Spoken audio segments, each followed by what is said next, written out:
മൈദപ്പൊടി വെച്ചിട്ട് ഒരു പ്രാവശ്യമെങ്കിലും ഇതേപോലെ ഒന്ന് ചെയ്ത് നോക്കിട്ടോ. നല്ല ഈസിയാണ് ചെയ്തെടുക്കാൻ വേണ്ടിയിട്ട്. നമുക്ക് നേരത്തെ ചായക്കടിയായിട്ടും അതുപോലെ തന്നെ രാവിലത്തെ ബ്രേക്ക്ഫാസ്റ്റ് ആയിട്ടൊക്കെ ഉപയോഗിക്കാൻ പറ്റിയ നല്ല അടിപൊളി ഒരു റെസിപ്പിയാണ് കേട്ടോ. എല്ലാവരും ഒന്ന് ചെയ്ത് നോക്കുക, എന്തായാലും ഇഷ്ടമാവും. അപ്പോൾ അതിന് വേണ്ടിയിട്ട് ഞാനിവിടെ കുറച്ച് മൈദ എടുക്കുന്നുണ്ട്. നിങ്ങൾക്ക് ആൾക്കനുസരിച്ച് കൂട്ടിയും കുറച്ചൊക്കെ കൊടുക്കുക. ഞാനിപ്പോൾ ഏകദേശം ഒരു 2.5 കപ്പ് എടുത്തിട്ടുണ്ടാവും. അപ്പോൾ ഇതാ ഒരു പാത്രത്തിലേക്ക് ഞാൻ ഇട്ട് കൊടുത്തിട്ടുണ്ട്.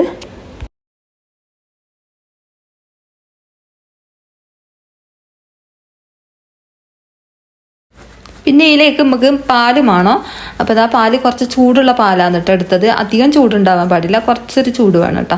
ഇനി ഇതിലേക്ക് ഞാൻ 1 ടീസ്പൂൺ അളവിൽ പഞ്ചസാരയാണ് ചേർത്ത് കൊടുക്കുന്നത്. എന്നിട്ടൊന്ന് നല്ലോണം തന്നെ മിക്സ് ആക്കി കൊടുത്തിട്ടുണ്ട്. എന്നിട്ട് കുറച്ച് പാലെടുത്ത് ഞാൻ ഈ ഒരു ഗ്ലാസ്സിലേക്ക് ഒഴിച്ച് കൊടുത്തിട്ടുണ്ട് കേട്ടോ. എന്നിട്ട് അതിലേക്ക് ഞാൻ കുറച്ച് ഈസ്റ്റ്, 1 ടീസ്പൂൺ ഈസ്റ്റ് ഇതിലേക്ക് ഇട്ട് കൊടുത്തിട്ടൊന്ന് മിക്സ് ആക്കി കൊടുക്കുന്നുണ്ട്. നല്ലോണം തന്നെ മിക്സായി വന്നോട്ടെ. അപ്പോൾ കുറച്ചൊരു ചൂട് വേണം കേട്ടോ, അധികം ചൂട് ഉണ്ടാവാൻ പാടില്ല. അപ്പോൾ ഈസ്റ്റ് കറക്റ്റായിട്ട് നമുക്ക് കിട്ടിയല്ലേ. പിന്നെ ഈസ്റ്റ് ഞാൻ അവിടെ ഒരു അരമണിക്കൂർ അങ്ങനെ പൊങ്ങാൻ വെച്ചിട്ടുണ്ട്.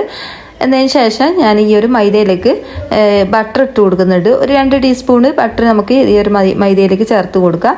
ബട്ടർ തന്നെ വേണമെന്നില്ല, നല്ല നെയ്യായാലും കുഴപ്പമില്ല. പിന്നെ അല്ലെങ്കിൽ സാധാ ഓയിലില്ലേ അത് ചേർത്ത് കൊടുത്താലും മതിയാവുക.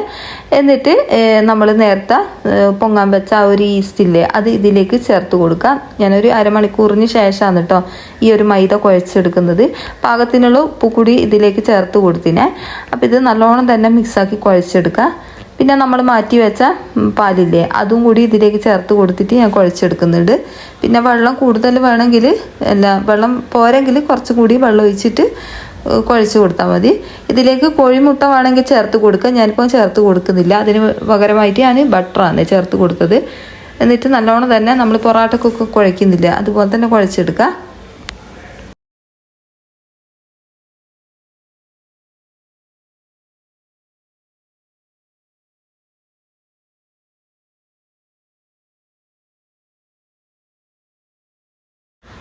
പിന്നെ ഇതിലേക്ക് ഞാൻ വനില എസൻസ് ആണ് ചേർത്ത് കൊടുക്കുന്നത്. ഒരു തുള്ളി മതി കേട്ടോ, കൂടുതലൊന്നും വേണ്ട. ഒരു ടേസ്റ്റിന് വേണ്ടിയിട്ടാണ് ഞാൻ ഇതിലേക്ക് ചേർത്ത് കൊടുക്കുന്നത്. പിന്നെ അതില്ലെങ്കിൽ കുഴപ്പമൊന്നുമില്ല, ഞാനിത് കയ്യിലുണ്ട് അതുകൊണ്ടാണ് ചേർത്ത് കൊടുക്കുന്നത്. അപ്പോൾ ഇത് നല്ലോണം ഞാൻ കുഴച്ചെടുത്തിട്ടുണ്ട്. നല്ലോണം തന്നെ മിക്സ് ആക്കിയിട്ട് കുഴച്ചെടുത്തിട്ടുണ്ട്. എല്ലാ ഭാഗവും നല്ല സോഫ്റ്റ് ആയിട്ട് തന്നെ കിട്ടിക്കോട്ടെ. പിന്നെ ഇത് കയ്യിൽ ഒട്ടിപ്പിടിക്കുക വെച്ചാൽ കുറച്ച് ഓയിൽ കയ്യിലാക്കിയിട്ട് നല്ലോണം തന്നെ കുഴച്ചെടുത്താൽ മതിയാവും കേട്ടോ. ഇനി നമ്മൾ ഇതിൽ വെള്ളം ചേർക്കേണ്ട ആവശ്യമില്ല. അത്യാവശ്യം നമ്മളിപ്പോൾ പൊറാട്ടക്കൊക്കെ മാവാക്കുന്നില്ലേ അതുപോലെ തന്നെയാണ് കുഴച്ചെടുക്കുന്നത്. എന്നാലും കയ്യിൽ ഒട്ടിപ്പിടിക്കുക. അപ്പോൾ അതാ ഞാൻ കുറച്ച് ഓയിലാക്കിയതിന് ശേഷം നല്ലോണം തന്നെ കുഴച്ചിട്ട് ഒന്ന് ഉരുട്ടിയെടുത്ത് വെക്കുന്നുണ്ട്.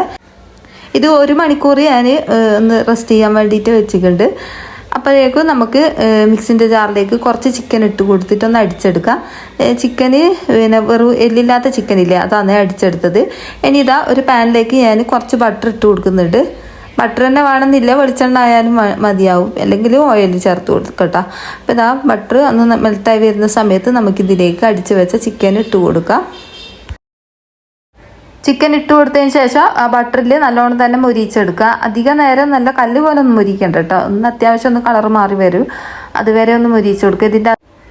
ഇത് കളറൊക്കെ മാറി വന്നിട്ടുണ്ട് ചിക്കൻ ഇട്ടാ. ഇതിലേക്ക് ഞാൻ നല്ല ജീരകമാണ്, ഒരു നുള്ള് നല്ല ജീരകം ചേർത്ത് കൊടുക്കുന്നുണ്ട്.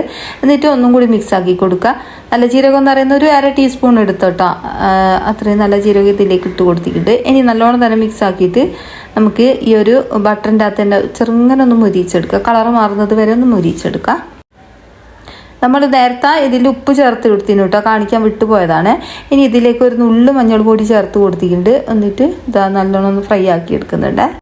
ഇത്രയും മതിയാവും. ഇനി ഇത് നമുക്കൊരു പ്ലേറ്റിലേക്ക് മാറ്റി കൊടുക്കാം.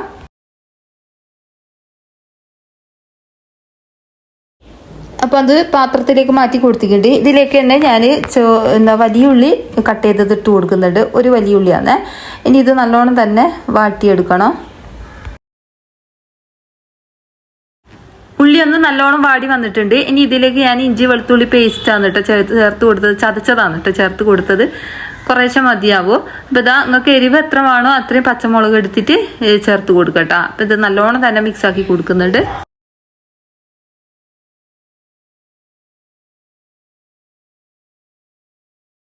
ഇനി ഇതിലേക്ക് നമുക്ക് ചേർത്ത് കൊടുക്കേണ്ടത് ഗരം മസാല പൊടിയാണ്. ഇത് നമ്മൾ വീട്ടിൽ തന്നെ തയ്യാറാക്കിയ ഗരം മസാല പൊടിയാണ് കേട്ടോ. അപ്പോൾ എവിടേക്ക് വേണമെങ്കിൽ നമ്മളിത് കൊറിയറായിട്ട് അയച്ചു കൊടുക്കുന്ന ഗരം മസാല പൊടിയാണ്. ആർക്കും വേണമെങ്കിൽ പറഞ്ഞാൽ നമ്മളിതിപ്പോൾ കല്യാണ വീടുകളിലൊക്കെ ചെയ്യുന്ന ഗരം മസാല പൊടിയാണ് കേട്ടോ. അപ്പോൾ ഈ ഒരു ഗരം മസാല പൊടി വേണ്ടവർ ഈ ഒരു നമ്പർ വാട്സപ്പ് ചെയ്ത് കേട്ടോ. അപ്പോൾ നമ്മളിത് അയച്ചു തരുന്നതാണ്. അപ്പോൾ ഒരു നുള്ളി ഞാൻ ഇതിലേക്ക് ചേർത്ത് കൊടുക്കുന്നുണ്ട്. കൂടുതലൊന്നും വേണമെന്നില്ല കേട്ടോ. എല്ലാ കറികൾക്കും ഒരു നുള്ളി ചേർത്ത് കൊടുത്താൽ മതി. അത്രയും പവറുള്ളൊരു ഗരം മസാല പൊടിയാണ് കേട്ടോ. ഒരു നുള്ളി മാത്രം ചേർത്ത് കൊടുത്താൽ മതി. നല്ല ടേസ്റ്റാണ് ഇതിനെ കൊണ്ട് എന്ത് ചെയ്താലും. പിന്നെ നമ്മൾ ഇത് കറിയിലേക്ക് വേറെ ഒന്നും ചേർക്കേണ്ട ആവശ്യം ഉണ്ടാവില്ല കേട്ടോ. ഈ ഒരു ഗരം മസാല പൊടി ഫ്ലേവറിന് ഇത് മാത്രം മതിയാവും. ഇതിലേക്ക് നമ്മൾ മല്ലിച്ചപ്പ് ഇട്ട് കൊടുത്തിട്ടുണ്ട്. എന്നിട്ട് നല്ലോണം തന്നെ മിക്സ് ആക്കി കൊടുത്തിട്ടുണ്ട് കേട്ടോ. ഇത്രയും മതിയാവും. പാകത്തിന് ഉപ്പൊക്കെ ഉണ്ടോ നോക്കണേ. അപ്പോൾ ഇതാ നമ്മൾ കുഴച്ച് വെച്ച മൈദ നല്ല സോഫ്റ്റ് ആയിട്ട് ഇവിടെ പൊങ്ങി വന്നിട്ടുണ്ട്. ഇനി കയ്യിൻ്റെ അടിയിൽ കുറച്ച് ഓയിലാക്കി കൊടുത്തതിന് ശേഷം നമുക്കിത് 2 പാർട്ടായിട്ട് ഒന്ന് കട്ട് ചെയ്തെടുക്കാം. എന്നിട്ട് ഇത് ഇതേപോലെ തന്നെ കൈ വെച്ചിട്ട് നല്ലോണം ഒന്ന് പരത്തി കൊടുക്കുക. വട്ടത്തിൽ തന്നെ പരത്തി കൊടുക്കുക. കയ്യിൻ്റെ അടിയിൽ കുറച്ച് ഓയിലാക്കിയാൽ മതിയാവും കേട്ടോ. മസാല ഉണ്ടാക്കിയ ആ ഒരു പാനിൽ തന്നെയാണ് നമ്മൾ ഇത് സെറ്റ് ചെയ്തെടുക്കാൻ പോകുന്നത്. ഇത് ഞാൻ റൗണ്ടായിട്ട് ചെയ്തെടുത്തിട്ടുണ്ട്. ഇനി ഇതിൻ്റെ അടിയിലേക്ക് നമുക്കിത് വെച്ച് കൊടുക്കാം. കണ്ടില്ലേ, ഇതേപോലെ ഞാൻ വെച്ച് കൊടുത്തിട്ടുണ്ട്. ഇനി അടുത്തത് ഇതേപോലെ തന്നെ പരത്തിയെടുക്കണം. ഇന്നോട് കുറച്ച് വെളിച്ചെണ്ണ ആക്കി കൊടുക്കാൻ മറന്നു പോയതാണ് കേട്ടോ. അപ്പോൾ ഞാൻ കുറച്ച് വെളിച്ചെണ്ണ ആക്കി കൊടുത്തിട്ട് അതിലേക്ക് ഇട്ട് കൊടുക്കുന്നുണ്ട് ഈ ഒരു പത്തിരി. ഇതേപോലെ വെച്ച് കൊടുക്കുക. എല്ലാ ഭാഗവും ഇതേപോലെ വലിച്ചു കൊടുക്കുക. ഇനി അടുത്തതും കൂടി ഞാൻ ഇതേപോലെ ഒന്ന് പരത്തി കൊടുക്കുന്നുണ്ട്. ഇതേപോലെ തന്നെ ഇതേ ഷേപ്പിൽ തന്നെ പരത്തി കൊടുക്കുക. കൈ വെച്ചിട്ട് ഇതേപോലെ പരത്തിയാൽ മതി കേട്ടോ. പെട്ടെന്ന് തന്നെ പരത്ത് കിട്ടും. നിങ്ങളുടെ കയ്യിൽ ചീസ് ഉണ്ടെങ്കിൽ കുറച്ച് ചീസ് ഇതേപോലെ ഗ്രേറ്റ് ചെയ്ത് എല്ലാ ഭാഗത്തും ആക്കിയിട്ട് ഇട്ട് കൊടുക്കുക. ഞാൻ കുറച്ച് മാത്രമാണ് കേട്ടോ ഇട്ട് കൊടുക്കുന്നത്. ഇനി ഇതിൻ്റെ മുകളിലായിട്ട് നമ്മൾ നേരത്തെ തയ്യാറാക്കി വെച്ച ഒരു മസാല കൂട്ടില്ലേ, അതും വെച്ച് കൊടുക്കുക. എല്ലാ ഭാഗത്തും ആകത്തക്ക വിധത്തിൽ ഞാൻ ഇതേപോലെ വെച്ച് കൊടുത്തിട്ടുണ്ട്.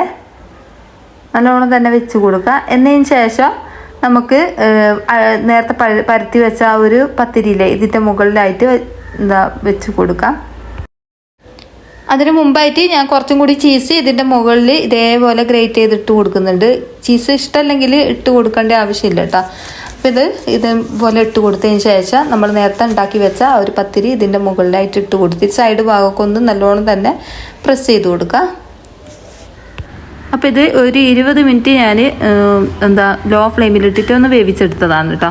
അപ്പോൾ അടിപൊളിയായിട്ട് തന്നെ കിട്ടിയിട്ടുണ്ട്. അപ്പോൾ ഇതുപോലെ ഒന്ന് ചെയ്യാത്തവരുടെ ചെയ്ത് നോക്കുക. എന്തായാലും വൈകുന്നേരത്തെ ചായക്കും അതുപോലെ തന്നെ രാവിലത്തെ ചായക്കൊക്കെ കഴിക്കാൻ പറ്റിയ നല്ല അടിപൊളി സ്നാക്സിൻ്റെ റെസിപ്പിയാണ് കേട്ടോ.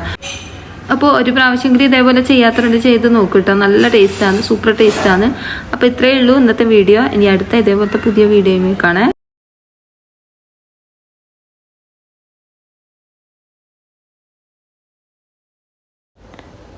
ഉള്ളു നല്ല സോഫ്റ്റാണ് കേട്ടോ. എല്ലാവരും ഒന്ന് ചെയ്ത് നോക്കുക. എന്നിട്ട് നിങ്ങളുടെ അഭിപ്രായം എന്താണെന്ന് അറിയിക്കുക.